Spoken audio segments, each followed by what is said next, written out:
Hi everyone, I hope you're all doing well. So today I'm just going to do a quick video of planting a new clematis that I just bought, and hopefully if I have time I would like to sort of divide my Pajamas Nepeta so that I can get 2 bushes out of the one that I got last year. So before we do the planting of the clematis, I thought I'll show you some of the roses that are currently blooming in the garden right now. They are absolutely stunning. So here are a couple of William Morris roses that I am currently loving. I love this. Look at the color on this one. It's gorgeous. And the scent is beautiful as well. I love it. And here are some Litchfield angel roses that just started blooming as well. And here you can see my Marie rose is blooming. There's a number of buds on here. Let me come a little bit closer to show them to you. So here's one of the blooms on the Marie rose, and as you can see the color is a little bit different than what I'm used to. I think probably because of the cooler fall temperature that we've been getting, that's making it a bit different in color. But anyway, it's gorgeous and I love the color on this one, so pretty. And here's one that just opened up. It hasn't even opened completely yet, but I love it. And same thing with this one, right? You can see that the color is a little bit different than the blooms that I got in the first flush back in early summer. And here are some more. So this one also, right? It's a little bit different. Maybe my memory is playing jokes on me because I don't remember them looking like this. And there's also lots of beautiful buds on here as well. And here's that vanilla strawberry standard that I trained the other day, and look at the panicle. It's like, I would say it's almost like 20 inches long, so that's pretty amazing. But what's amazing, it's in the color of the panicle that is starting to develop, and because it bloomed a little bit later, and then when it matured, fall temperature started to kick in. So I think because of that nicer, cooler fall temperature, it is now turning a really beautiful, gorgeous pink color. So this pink color, as you can see, it's the side that faces the sun. Behind here, the side that faces the fence, the color is not as nice. So I think in our zone, the more sun it gets around this time, the more beautiful the color of the panicles will be. So I think it's going to be a lovely, lovely color on this panicle right here. So here's the location of the garden where I'm going to plant the clematis. And this is, if you remember, that's the limelight on the east side of the garden. And this is a trellis. Initially, I had the Abilene and the Tranquility clematis planted in there, but I think this year something ate the Abilene because it came up in earlier spring, like in the first flush in June, and then suddenly everything was completely gone. So earlier I dug kind of pull back the soil and just to see what the root ball looks like, and there's actually nothing left in the soil. So I think pill bugs or something ate the plant completely, like to the ground, and even eat most of the root ball as well. So I think there was a question about the trellis, or what I use to hold the trellis up. So basically this is a trellis that I got from Lowe's, and let me just quickly show you all the way to the bottom, like so. And you can see there's remnants of the Tranquility Clematis, but the Abilene Clematis is completely gone. So something's been eating at it. So I hope you can see this, but anyhow, I wanted the trellis to sort of be straight up, and as you can see, I have this piece here that is suspended at the top. So I'm not sure what this piece actually looked like, but it was just a little L-shaped piece of metal, and my husband, he screwed the end onto the post, and then that extends out, and then he took the end here and he clamped it around the piece at the top. Do you see? I don't know if you can see that. Do you see that? So it was supposed to be a flat piece, and he took the clamp and he kind of made this into a curve and clamped it back into here, so that the trellis is held at about 8 inches away from the post. That way there's some air circulation for the vines when they do come up, because you're always going to get some vines kind of leaning onto the back side of the trellis, right? So this way, if you had a piece at the top to hold it in place, the trellis will be held up straight, sort of upright, and it's not leaning against the fence, because then everything will be constricted and you'll have very little airflow. So here is the new clematis that I just got from the Home Depot for $6. I know the regular price is $24.98, but like I said, it's on clearance for $6. And it's called Sarah Elizabeth Clematis. And I know the color on here is not that great. So hopefully I'll be able to go online and look up a nicer photo from the website for you to see. But it's supposed to be like a light pink lavender, like a blush pink color, which I think is gorgeous.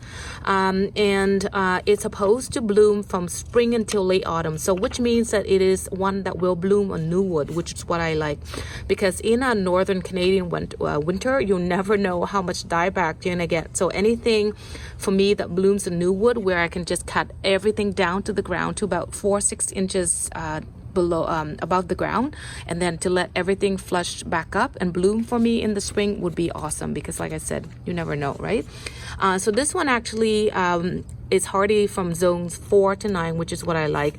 And then the most special thing here is that it can do either full sun or part sun, which is great, because you know how dense my garden is. And so the area where I'm putting the clematis is actually surrounded by a lot of larger plants, so it's going to get shaded quite a bit. So as long as, you know, anything like this one that can grow in partial sun, which is going to be a bonus for me. Now it's supposed to grow to about 1.2 to 1.5 meters tall, which I think is approximately about 4 to 5 feet tall, which is great, because the trellis that I have, it's about I think 72 inches, so that would be great for this size of clematis. And like I said, it's going to be beautiful in that space. And there's also a lot of seed heads on here. I will probably go and remove that after I finish planting, because I don't want to touch anything. These vines are just so fragile right now that I could easily break this. So anyhow, I want it you know, there and plant it properly without like any breakage. So I think I'm going to go in and cut all of that off afterwards. So here I have a lot of compost, which I'm planning on mixing in with the native soil. But you know me, I've always a believer in adding organic matter to the soil.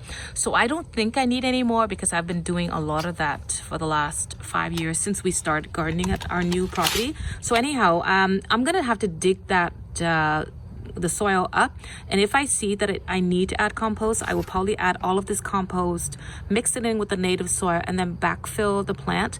And then the other thing that I also want to mention is make sure you plant the clematis at least 2 inches below the soil level. So for example, right now this is where the soil level is, and then plant it 2 inches deeper into the soil. So the new soil level should be up to about here, right? So that lower you have it planted, the more vines, the thicker and the bushier the plant will be. So that's that for now.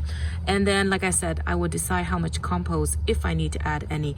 The other thing that I like to add to the root ball of the plant is a little bit of the garden sulfur, which is a fungicide, miticide.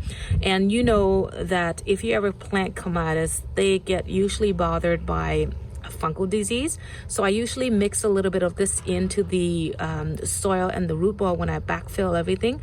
I mean, it's not a guarantee that it will be fungal free, but anything I think that you can do to help reduce it, it's better, right? And to help the roots develop a little bit, you can add a little bit of the bone meal, but because this is already decomposed, like already like broken down, so if you add it now, it would just start to push out a lot of new growth in the plant. And because we're so close to winter right now, that I think any new growth that you have now would probably not going to survive in the winter.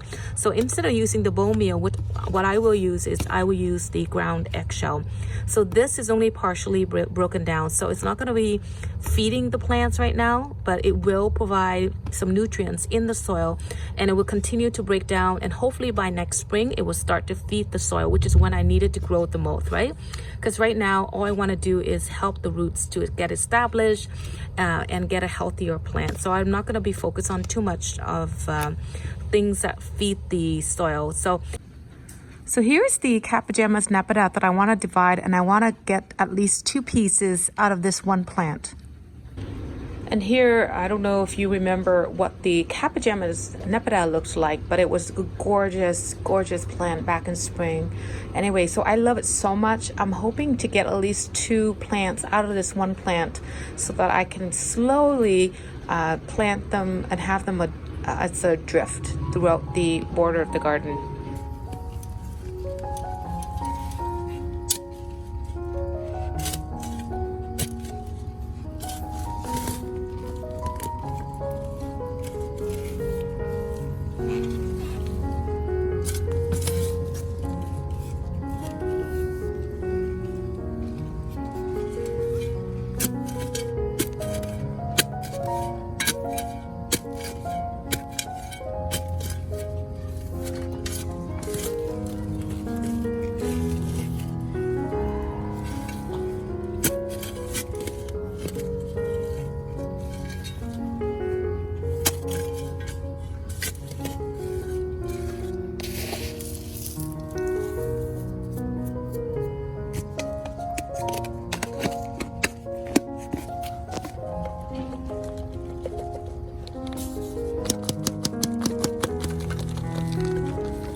So I hope you can see that better. So like I normally do, I just remove as much of the dirt as possible.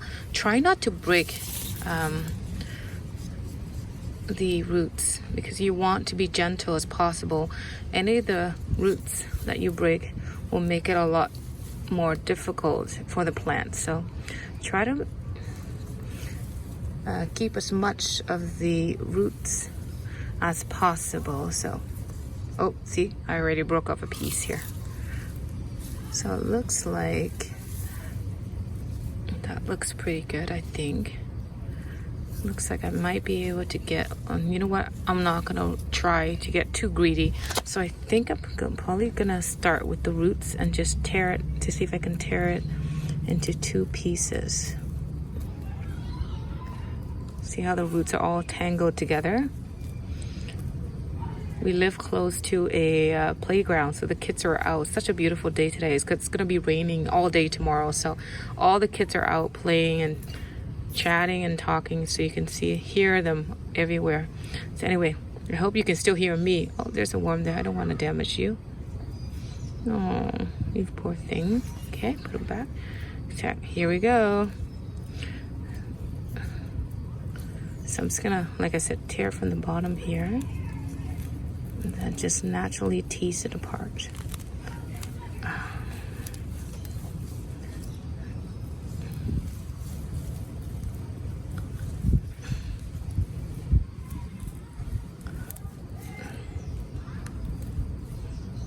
Okay, here we go. You know what? It feels like it's very fragile. It'll break a lot easily if I don't pull it gently. So here we go. You know what? Let me just pull this. There seems like some roots here that are kind of all tangled up together. So I'm just gonna remove that as much as I can. Doing your best, right? If I break, I break. So here we go. I heard the tear. Oh, there you go. So I think I've got two. Oh, and then a little guy here, which I might be able to plant up. So I think here is what I've got. It looks pretty good. Let me just go further back so you can see.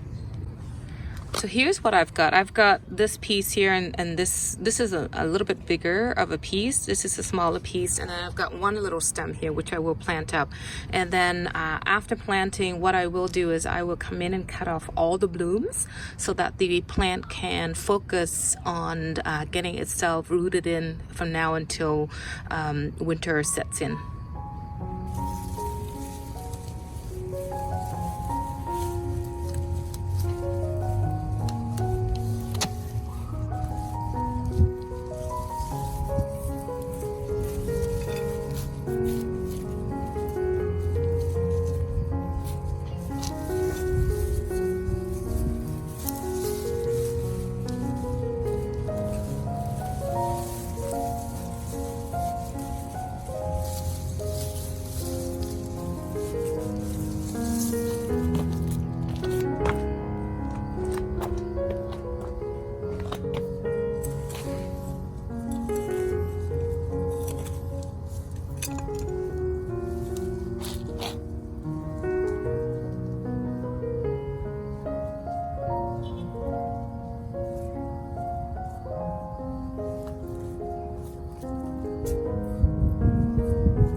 So here is what everything looks like right now. That is the Nepeta. So I did put back the larger half that I had left over back into its original location, which is on the west side of the garden.